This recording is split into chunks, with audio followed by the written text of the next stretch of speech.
You guys can argue all you want about that. We're now joined by Brandon Helwig, Rivals.com. He writes and covers UCF on SicEm365 Radio and also 365 Sports on YouTube. Brandon, thank you very much. Try to bring some sanity back to the show for a little bit today. We've heard from Jed Drennan. He covers West Virginia. Tomorrow we're going to have Jake Hatch, who covers Brigham Young. And there's other schools, of course, who are kind of out there.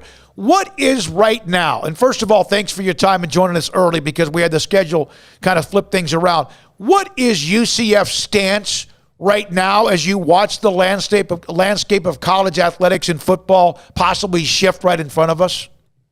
Yeah, well, with UCF, this conference stuff obviously has been a hot button issue really for years. UCF over 20 years ago, moved up to the Division 1A level, FBS football, and I was always about, improving, its hierarchy in college football with the better conference. Eventually was able to join Conference USA in the mid-2000s. That eventually led to, the Big East, which became the American after all the upheaval in the early 2010s. And, for UCF fans, obviously when the news came out a couple weeks ago that, this is real, that Texas and Oklahoma were on the verge of joining the SEC. Obviously, UCF fans got excited about realignment again. Of course, we all went through that in 2016 when it was kind of that dog and pony show with the Big 12. Oh, we're going to expand. Maybe not. Let's have presentations. And so, there's been some, people around UCF that have been kind of jaded by that process, but obviously, everyone's, getting a little, I don't know if excited is the right word, but just kind of interested to see where UCF may fall into all of this. This is not just UCF person talking, but, a lot of people believe that, if you're looking at a group of five, or American Athletic Conference school is probably, the two best schools that would be in line to potentially get a move up somewhere would be UCF and Cincinnati. So, UCF people obviously very interested to see what takes place, whether the Big 12, crumbles at some point, if, some of the schools continue to get picked apart by other leagues, or do they stay together? Do they try to backfill with other teams? So that's kind of, what UCF fans are kind of watching and following right now.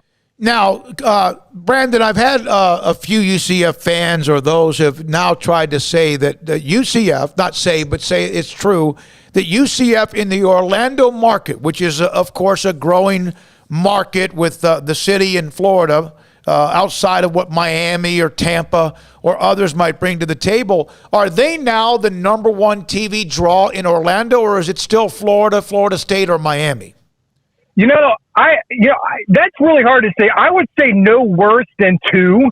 But I think with UCF's rise in the last few years, just, the winning streak in 2017, 2018, and I think that really had, really helped in terms of UCF's ratings. I don't have the numbers in front of me. I know there's been data out there. If you Google just, UCF's ratings within this market, it wouldn't be a stretch to say UCF and Florida are probably neck and neck in the Orlando market. But, people like to bring up, I've heard people say, UCF's, a distant, fourth between Florida State, and Miami. That's not true at all. Miami is a non-factor in the Orlando market.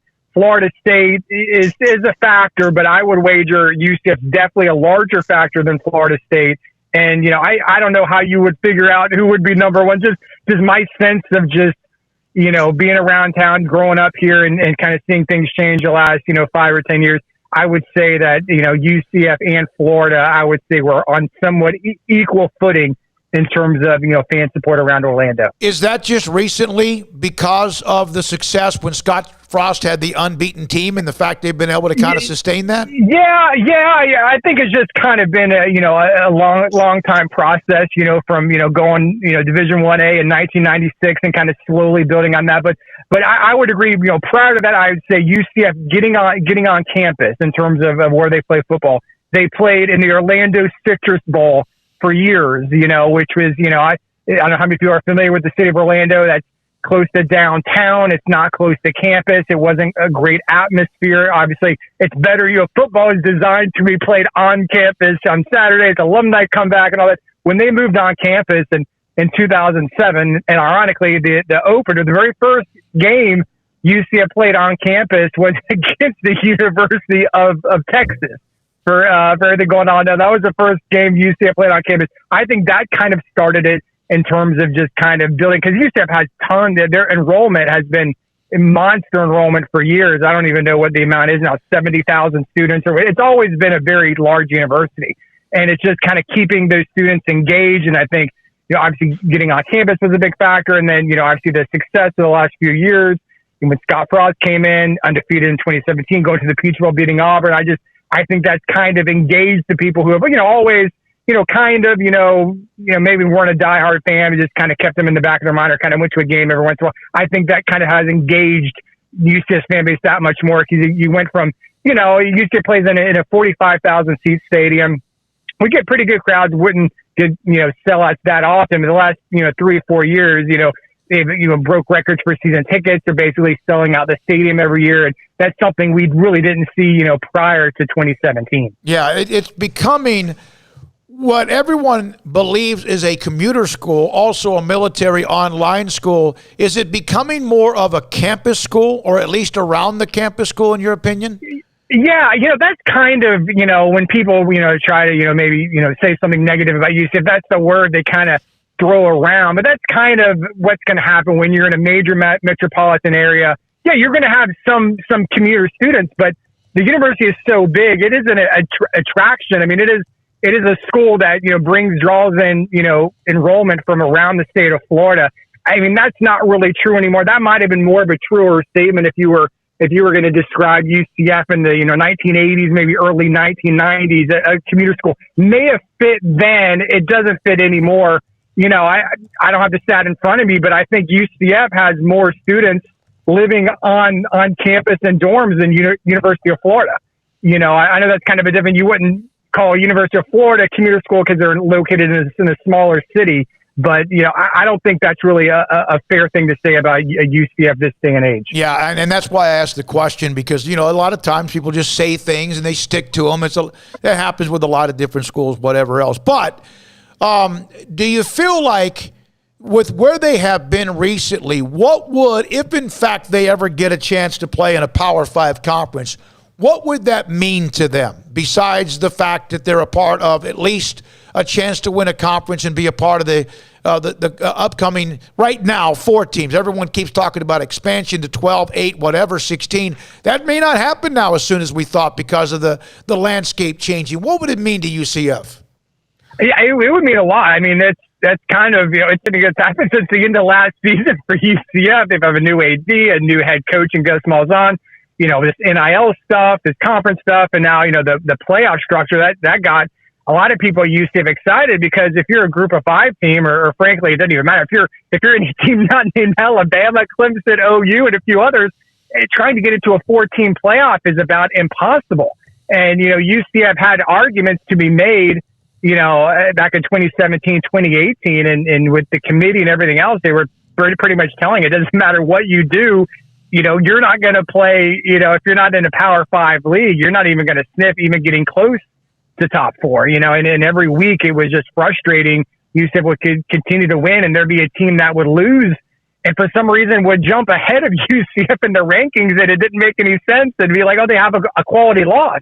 Like, what does that even mean? So, I think that got, people on UCF excited. Gus Malzahn, obviously, was a great recruiter when he was at Auburn. He's trying to recruit now for the future at UCF, and they've been selling that, to recruits this summer, that, we can build a, playoff contender. And now we'll have a more realistic chance of getting in the playoff. That, we think the format will be what we thought it was going to be. I maybe won't start in 2023 now, but, if they're going to grant, automatic bids to, top 6 leagues or whatever, that'll obviously be a boom. But, being in a Power 5 conference, I think it's just kind of, for UCF, they just, it's been that divide that we've seen the last few years, just national media, game day. They talk about, there's Power 5 and there's everybody else. It's kind of like you're playing in the minor leagues.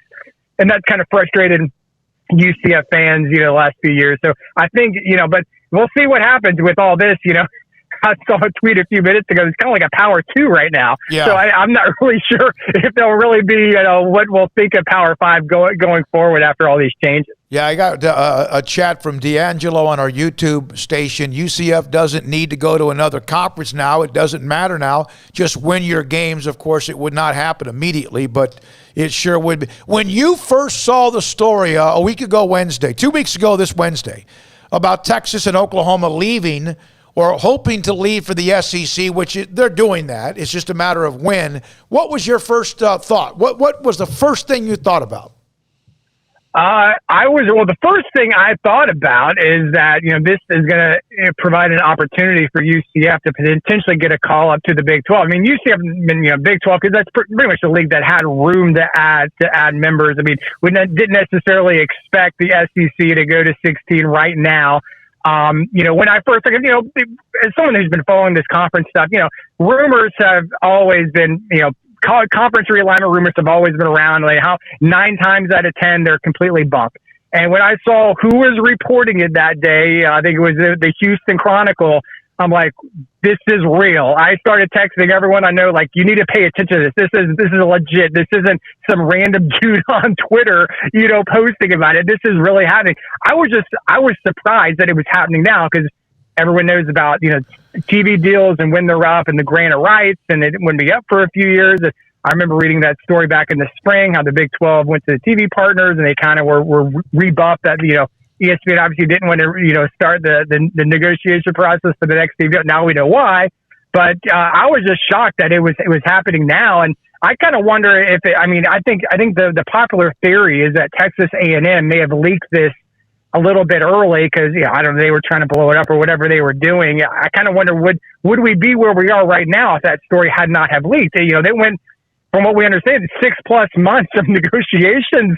There were people in Texas, Oklahoma, ESPN, SEC, they knew about this, and there wasn't any sniff of anything to expect that it was going to happen now. So I kind of wonder if they were kind of going to wait till the end of this season. I don't know if anyone would admit that or not, but it's just crazy, how fast this thing went. And then when you saw what happened last week, I think it was like last Wednesday with, I guess it was Mike Oresco in the American Conference and cahoots with ESPN trying to recruit Big 12 team. And that was just nuts as well. That kind of makes me kind of question going forward with UCF because, we got to see what's kind of going on here between ESPN and the Big 12 leftovers. Yeah.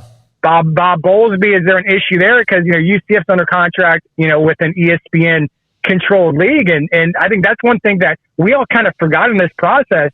It's ESPN controls the shots. They tell people who to add. They tell people what their value is. They pretty much bankroll most of college football.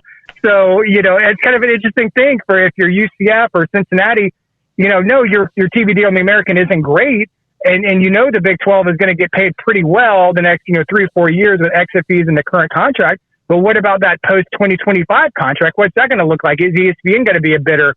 And what might happen if you go away from ESPN? You're kind of in college football purgatory. You saw what happened to the NHL a few years ago when they went off of ESPN. And so that's kind of, another issue for UCF right now. If it gets to the point where, the Big 12 starts to reach out before too long to try to backfill for OU in Texas. Yeah. All right. Brandon, thank you, man. Appreciate you coming on early. We had you on early, then we moved it back or whatever. I don't know. But we had to rearrange the schedule again. Appreciate you being a part of the show. Good luck to UCF.